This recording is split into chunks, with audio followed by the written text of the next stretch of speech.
네, 최신 IT 이슈를 속속 파헤쳐보는 이수다 시간입니다. 오늘 살펴볼 이슈는 바로 네이버의 변화입니다.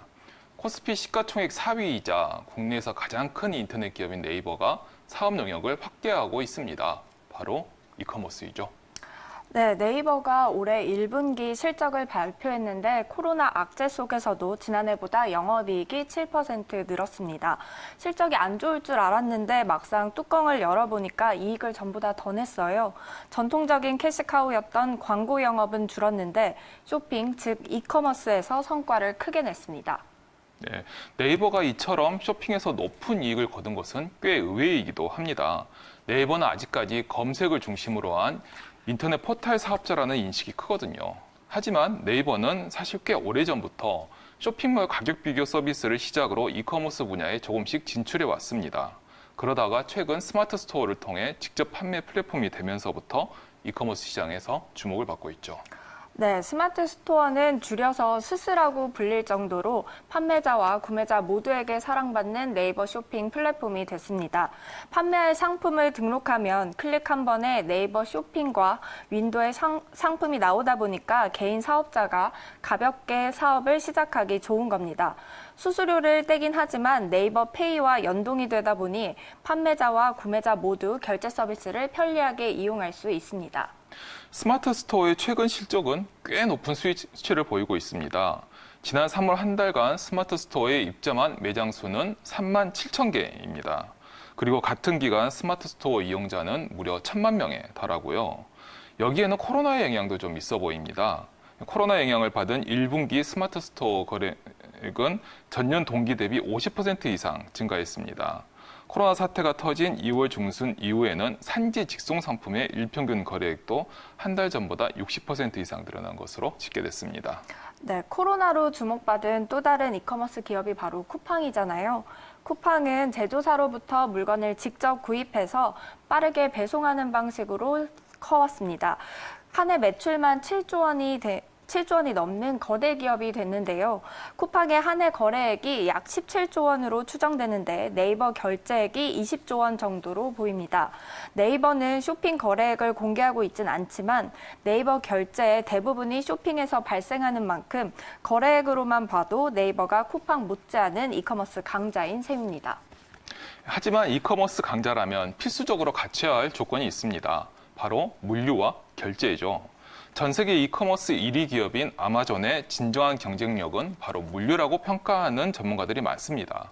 그리고 중국 최대의 인터넷 쇼핑몰 사업자인 알리바바는 알리페이라고 하는 결제 수단을 핵심 경쟁력으로 내세우고 있고요.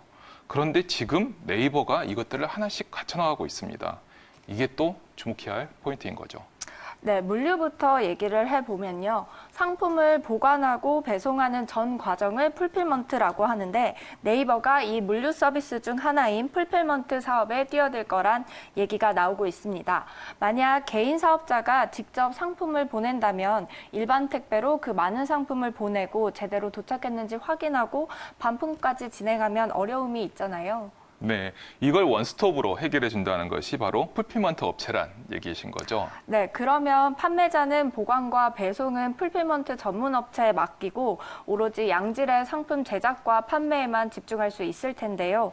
소상공인 중심의 네이버 스토어로서는 탐이 남는 사업군인 겁니다. 네이버는 두손컴퍼니, 신상마켓, FSS 등 풀필먼트 사업자와 물류 스타트업에 투자를 이어가고 있습니다. 네, 결제도 이와 비슷합니다. 판매자가 온라인에서 직접 거래를 하려면 현금을 받거나 아니면 계좌이체를 하는 수밖에 없어요. 그래서 결제 대행 서비스를 이용하는데 이러면 결제 시스템이 복잡해져서 사용자가 구매를 포기하게 되는 경우가 빈번하게 발생합니다. 이런 이유로 이커머스 사업자가 간편결제 시스템을 직접 구축하는 것이죠. 네, 대표적인 예가 앞서 말씀하신 알리바바의 알리페이인데요. 쿠팡도 최근 자체 결제 서비스인 쿠페이를 법인으로 떼어내 사업화에 나섰습니다. 네, 네이버 역시 작년에 네이버 페이를 분사해서 미래셋 대우와 합작 형태로 네이버 파이낸셜을 설립했습니다. 미래셋 대우가 이 회사에 출자한 금액은 무려 1조 3천억 원입니다. 네이버 페이의 성장 가능성을 높게 평가한 것으로 볼 수 있겠죠. 네, 미국 아마존이나 중국 알리바바 모두 소상공인 대출을 지원하잖아요. 네이버 파이낸셜도 소상공인 지원군으로서의 역할을 하게 되지 않을까 싶습니다.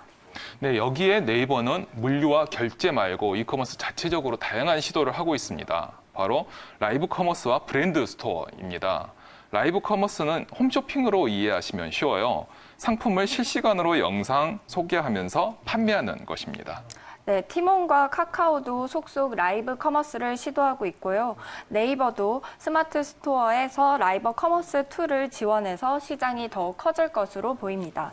네, 브랜드 스토어도 주목할 포인트입니다. 지금까지는 소상공인 위주의 스마트 스토어에 주력해 왔다면 이제는 대형 이커머스 사업자들의 주력 아이템인 브랜드 상품 판매를 본격적으로 시작하겠다는 것이니까요.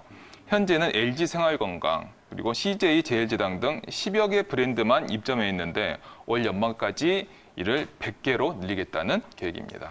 네, 브랜드 스토어까지 확대되면 네이버는 소상공인과 대기업 모두를 사로잡는 이커머스 기업으로 우뚝 설 수 있을 텐데요.